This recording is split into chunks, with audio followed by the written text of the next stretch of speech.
اس کے بعد وسیم نے کہا، اگر تم چاہتی ہو ہمارا رشتہ ہو تو بہترین طریقہ یہ ہے کہ ہم چوری چھپے یہ قدم نہ اٹھائیں، بلکہ تم اپنی ماں سے اس بارے میں بات کرو۔ کیا پتہ کیا خبر تمہاری ماں مان جائے۔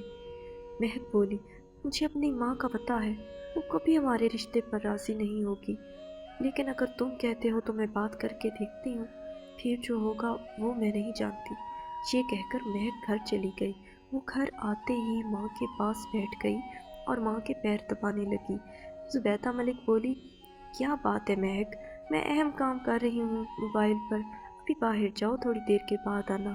مہک نے کہا، مما میں نے آپ سے ایک بہت ضروری بات کرنی ہے، پہلے آپ وعدہ کریں مجھے نہیں ڈانٹیں گی۔ زبیدہ ملک حیرانی سے اسے دیکھنے لگی اور کہا، ایسی کیا بات ہے، چلو بیٹھو اور بتاؤ۔ مہک کانپتے لبوں کے ساتھ بولی، بات یہ ہے کہ میں کسی سے شادی کرنا چاہتی ہوں۔ یہ سن کر زبیدہ ملک نے کہا، یہ کون سی غلط بات ہے جو تم اتنا ڈر رہی ہو، میں تو خود یہی چاہتی ہوں۔ میں چاہتی ہوں تمہارا فرض جلدی سے ادا ہو جائے۔ سیاسی زندگی بہت مصروف ہے بیٹا، تمہاری شادی ہو جائے گی تو میں آزادی سے کہیں آ جا سکوں گی۔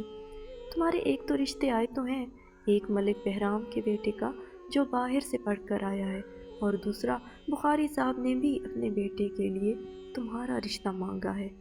اب سوچیں گے کہ کس رشتے کا انتخاب کریں، لیکن پہلے تمہارے پیپرز ہو جائیں پھر۔